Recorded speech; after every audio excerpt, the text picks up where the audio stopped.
मैं सुलझी सुलझी, कभी मैं कोई पहेली, रेशम की डोर को लोहे सा कर सकती हूँ, ओस की बूंद को रेत सा भर सकती हूँ। मैं ये भी, मैं वो भी, मैं कुछ भी कर सकती हूँ। मैं कुछ भी कर सकती हूँ, मैं कुछ भी कर सकती हूँ। वकील साहब प्रोसीड। तो मिस्टर दिगंबर नाथ, जी। आप लोगों को कर्ज देते हैं और उसके तहत उसका कुछ सामान अपने पास रख लेते हैं सुरक्षा के लिए, एज ए सिक्योरिटी। जी हाँ, यही हमारा व्यवसाय है। जज साहब, ये कोई गैर कानूनी काम तो नहीं? मेरे मुवक्किल उन लोगों को कर्जा देते हैं जिन्हें बैंकों ने और संस्थाओं ने कर्जा देने से इनकार कर दिया।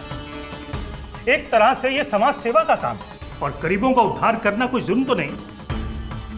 दैट्स ऑल जज साहब। आप इनसे कोई सवाल पूछना चाहेंगे? जी जज साहब। उस अर्जुन ने केस तुम पे दायर किया है, लेकिन निशाना हमारे ऊपर साधा है उसने। वो दोनों मिलकर गांव की दशा को बदल रहे हैं। मिस्टर दिगंबर नाथ, आपका व्यवसाय है आर्थिक व्यवसाय, यानी कि फाइनेंशियल बिजनेस। तो आप जरा अदालत को बताएंगे कि इस कारोबार को चलाने का लाइसेंस आपको देश के किस कानून के किस अधिनियम के अंतर्गत मिला है? हमारा पास कोई लाइसेंस नहीं है और ये जरूरी भी नहीं है। जरूरी नहीं? कैसे? अरे वकील साहब, हर गांव में ऐसा ही होता है। हमारे धंधे का लेन देन आपसी सूझबूझ और जबान पे चलता है। Very nice. जज साहब, हम कह सकते हैं कि दिगंबर जी का जो कारोबार है वो गैर कानूनी ना सही, मगर अनौपचारिक जरूर है। ऑब्जेक्शन। जज साहब, ये मेरे मुवक्किल के चरित्र पर कीचड़ उछालने का प्रयास हो रहा है। ओवररूल्ड। तथ्य से आपको आपत्ति नहीं होनी चाहिए। थैंक यू मिस्टर दिगंबर नाथ।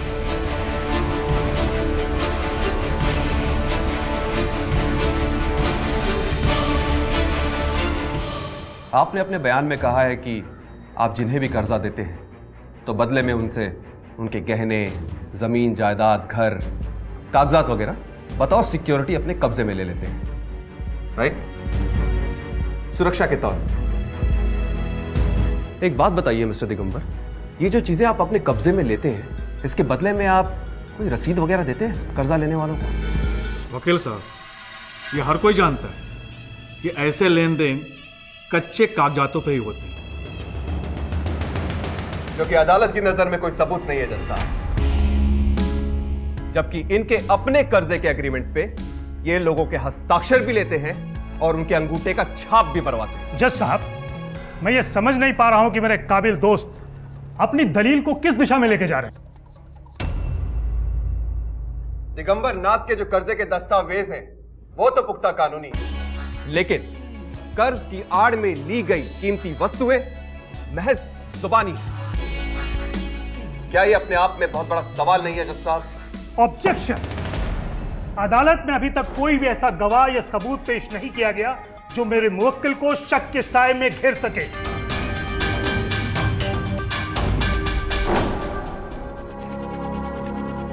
जब एक गरीब, एक मजबूर, एक कागज पे अंगूठा लगाता है तो किसके भरोसे पे? अपना घर, अपनी जमीन, सब कुछ दांव पे लगा देता है एक कच्चे कागजात पर। दिगंबर नाथ, ये समाज सेवा के लिए दिया गया कर्जा नहीं बल्कि जबरदस्ती कब्जा है।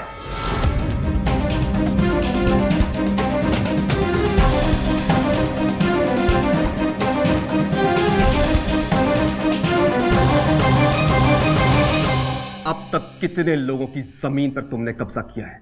वकील साहब, अब जब कोई कर्जा वापस करता ही नहीं है तो हमको मजबूरन ये सब करना पड़ता है। आप सिर्फ मेरे सवालों का जवाब देंगे। अब तक आपने कितने लोगों की जमीन अपने नाम की है?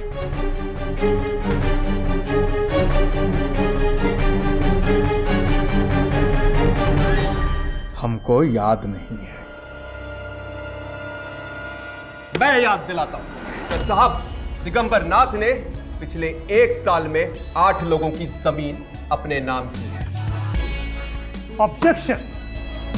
अदालत इस बात पर ध्यान दे कि ऐसा करना गैर कानूनी नहीं है। सवाल मैं पूछता हूं।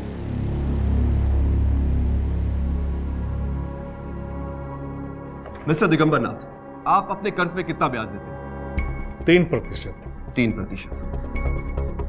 जज साहब, 3% ये सच भी है और एक फरेब भी। आप कहना क्या चाहते हैं? मैं ये कहना चाहता हूं जज साहब कि कर्जा लेने वाले को तो ये बात पता ही नहीं है कि इसके ऊपर 3% का ब्याज है, और वो भी दर माह। कर्जा लेने वाले को हर महीने इन्हें नगद में चुकाना पड़ता है। ये तुम कैसे कह सकते हो? मिस्टर दिगंबर नाथ, आपके पास कोई बैंक का पासबुक या ऐसा कोई भी सबूत है जिससे यह साबित हो सके कि आपका धंधा, आपका लेन देन किसी बैंक के जरिए है? वकील साहब, ऐसे लोगों के पास कोई बैंक अकाउंट नहीं होता, तो हम क्या करें? यानी कि साफ शब्दों में कहा जाए तो आपका सारा लेन देन नगद के ऊपर चलता है। आप ऐसा कह सकते हैं। मिस्टर दिगंबर नाथ, पिछले साल आपने इनकम टैक्स कितना भरा है? वकील साहब, हमारा इनकम एग्रीकल्चर के अंदर आता है और उस पर टैक्स नहीं लगता है। यही मेरा मुद्दा है जज साहब, और यही मेरी दलील। एक आदमी जो लोगों के जमीन और जेवरात पे कब्जा करके बैठा है, जो इनकम टैक्स नहीं भरता, जो लोगों को कर्जा देता तो है कागज के बिना पर, मगर भुगतान लेता है नगद। मैं अदालत से पूछना चाहूंगा जज साहब कि कैसे हमारी आंखों के सामने ये धंधा चल रहा है। दिगंबर नाथ, तुमने गांव वालों के साथ धोखा किया है, और ये आदमी सजा का हकदार है जज साहब।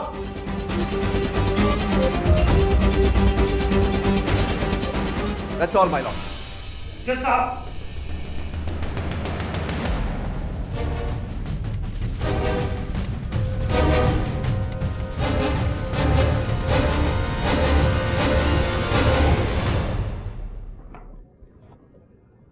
इतना तो साफ जाहिर है कि आरोपी का जो लेन देन का धंधा है उस पर कई तरह के प्रश्न चिन्ह खड़े होते हैं, क्योंकि ये मामला पूरे गांव का है। इसलिए अदालत चाहेगी कि इसकी पूरी तरह से तहकीकात की जाए। ये अदालत का प्रस्ताव है कि इस मामले की जांच के लिए एक कमेटी बिठाई जाए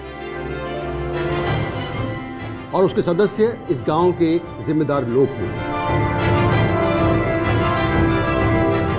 गांव में क्या क्या बदलाव आए हैं, ये बात इस अदालत से छुपी हुई नहीं है। अदालत चाहती है कि इस कमेटी की अध्यक्षता डॉक्टर स्नेहा माथुर करें, अगर वो इस बात के लिए राजी हो।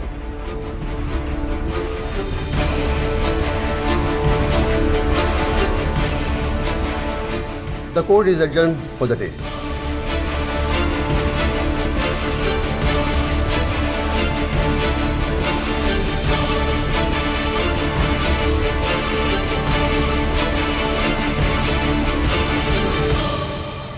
दोस्तों, आप सुन रहे हैं प्रतापवाणी। बुआ जी और मुन्ना की जुबानी। नमस्कार, मैं हूँ आपकी बुआ जी, आपकी सेवा में। नमस्कार, मैं हूँ आपका दोस्त मुन्ना, बुआ जी और आपकी सेवा में। मुन्ना, करवा चौथ आने वाला है। सब पत्नियां अपने पतियों के लिए व्रत रखेंगी। और पति क्या करेंगे अपनी पत्नियों के लिए? पति क्या करेंगे? खा पी कर डकार मारेंगे और अरे क्या? बुआ जी, ये तो बहुत नाइंसाफी है। पतियों को भी अपनी पत्नियों के लिए कुछ तो करना चाहिए। क्या करना चाहिए? आइडिया का? सुनो पतिगण, आपको अपनी पत्नियों के लिए एक सुंदर सी कविता लिखनी चाहिए। हाँ, ये बात हमें भी जची। जो कविताएं सबसे अच्छी होंगी वो आज शाम के प्रोग्राम में सुनाई जाएंगी। बुआ जी, का? हमने भी एक कविता लिखी है। तुमने किस खुशी में लिख ली? तुम्हारी तो शादी भी नहीं हुई अभी। अरे उम्मीद पे दुनिया कायम है। चलो अब लिख ही दिए तो सुना भी दो। हाँ। एक चांद आसमां से निकला है, एक चांद आसमां से निकला है, एक मेरे घर की छत पर। एक चांदनी में लमलेट है, दूजा खाली पेट है, वगैरह वगैरह वगैरह वगैरह वगैरह। ये कैसी कविता हुई? ये वगैरह वगैरह ये क्या होता है? बुआ जी, अब पति होने का अनुभव हमारे पास बहुत ज्यादा नहीं है, बल्कि ज्यादा क्या है ही नहीं, तो जितना हम जानते थे करवा चौथ के बारे में उतना लिख दिया। शुक्र है गांव वाले तुमसे ज्यादा जानते हैं। हाँ बुआ जी, एक बात पूछे? हाँ पूछो। अगर कोई ऐसा पर्व होता जिसमें पति अपनी पत्नी के लिए व्रत रखता तो क्या होता? क्या होता? पत्नियां भूखी रहती हैं और का सारा दिन। वो कैसे? अरे मर्द जात है ना, वो क्या कहता कि भाई आज हमारा व्रत है, तुम्हें रसोई में जाने की जरूरत ही नहीं है। अब पत्नी का तो ऑटोमेटिक व्रत हो गया ना। बिल्कुल सही बात बुआ जी। सुनने वालों, बुआ जी का कहने का तात्पर्य यह है कि पत्नियां अपने पतियों के लिए इतना कुछ करती हैं। दोस्तों, उनकी भावनाओं को पहचानो, समझो। इस करवा चौथ पर आपको अपनी पत्नी से कहना है, मेरी जिंदगी में आने के लिए थैंक यू। धन्यवाद। बुआ जी और मुन्ना लेंगे सबकी खैर, सच से अपनी दोस्ती, झूठ से अपना बैर, एनी टाइम एनीवेयर।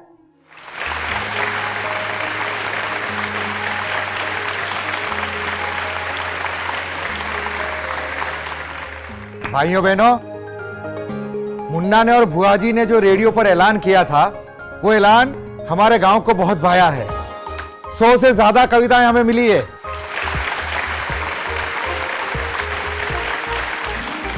और हर एक कविता दिल को छू लेने वाली। इसीलिए उनमें से सिर्फ 4 विजेताओं को चुन पाना बहुत कठिन काम था। लेकिन फिर भी सरपंच जी के नेतृत्व में पंचायत कमेटी ने ये काम किया है।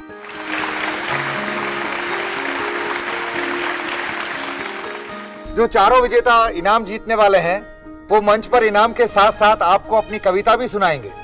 एक बात और है, आमतौर पर आप लोगों ने देखा होगा कि प्रतियोगिताओं में पहला, दूसरा, तीसरा इनाम दिया जाता है, लेकिन हमारे गांव की रीत तो अलग है। इसीलिए हमारे यहाँ पर इन चारों को पहला इनाम ही मिलेगा।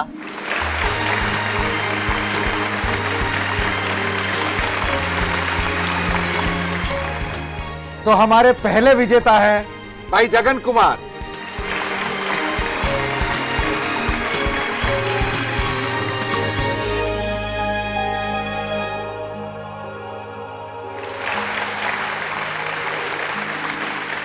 यहाँ पर उपस्थित आप सभी लोगों का मैं हार्दिक धन्यवाद और अभिनंदन करता हूँ।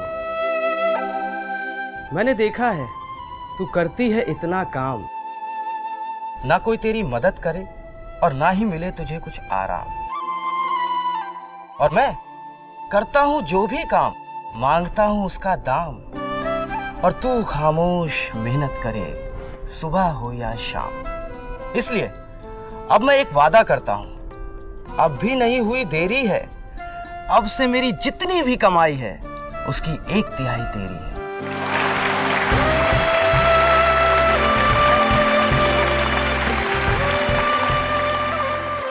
एक बात और बता दूं, जगन जी ने सिर्फ कविता नहीं लिखी, बल्कि इन्होंने तय किया है कि इस महीने से ये अपनी कमाई का 1/3 हिस्सा अपनी धर्म पत्नी जी के खाते में डालेंगे।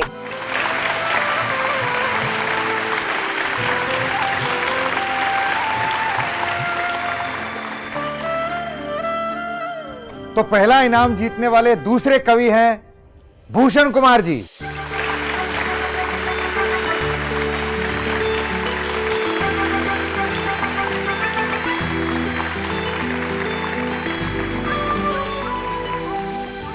मेरी साथी, मुझे कविता लिखने नहीं आती।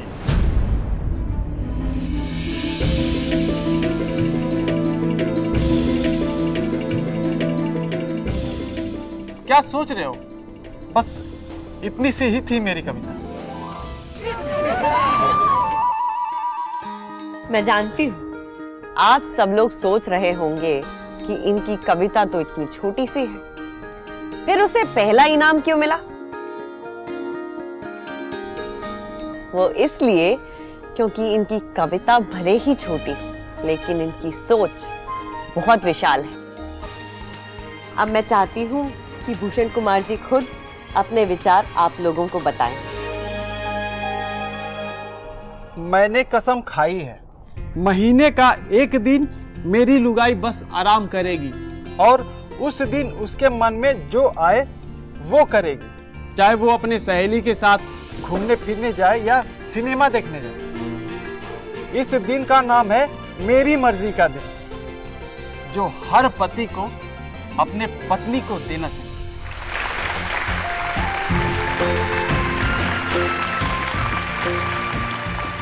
भाई भूषण कुमार जी ने तो अपनी पत्नी को अपनी मर्जी का दिन दे दिया।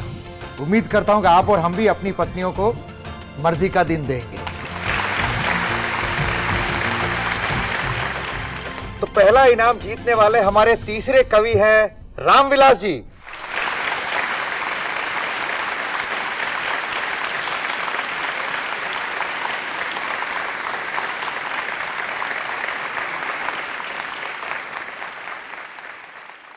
कुछ कविताओं के पद या काफिये नहीं होते, ये उनमें से एक है। मुझे शर्म आती है। जब ये प्रतियोगिता का ऐलान हुआ तो मुझे एक झटका लगा। आज तक मैंने सोचा ही नहीं तुम कैसी हो, क्या सोचती हो, ख्याल ही नहीं आया। सोचने लगा तो जाना कि तेरे बिना मेरा जीवन कितना अधूरा है। ये बहुत पहले सोच लेना चाहिए, इसलिए आई एम सॉरी और थैंक यू।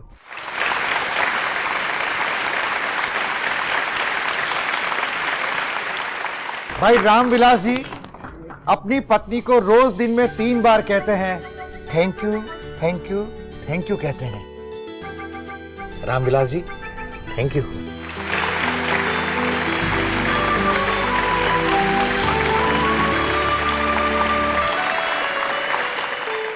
पहला इनाम जीतने वाले अब हमारे चौथे विजेता हैं चौधरी साहब।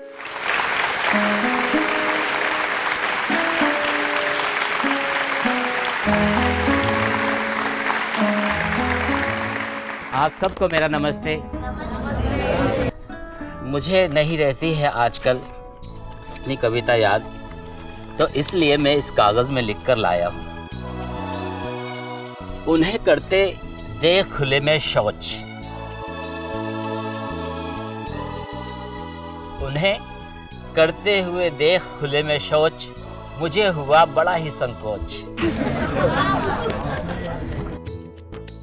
तय किया मैं घर घर की तंदुरुस्ती को बचाऊंगा, इस साल 4 शौचालय मैं खुद बनवाऊंगा।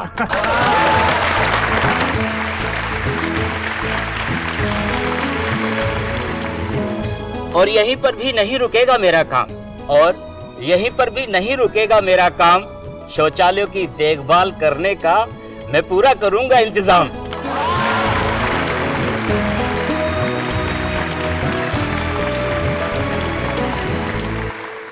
तो देखा आपने, कविता सिर्फ लिखी नहीं जाती, उसे जिया भी जा सकता है। औरतों का सम्मान करना अपने आप का सम्मान करने के बराबर है।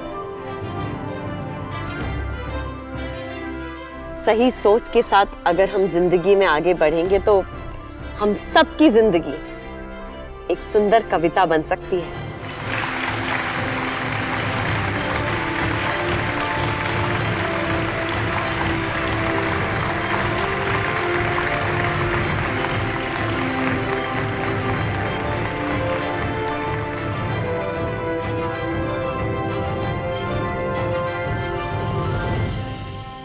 हमारे यहाँ ये तो मानो एक प्रथा बन गई है कि घर गृहस्थी, रसोई, बच्चों की देखभाल ये सब औरतों की जिम्मेदारी है। क्या ये हमारे मर्दों का फर्ज नहीं बनता कि वो भी घर की देखभाल और बच्चों की परवरिश में औरतों का हाथ बटाएं?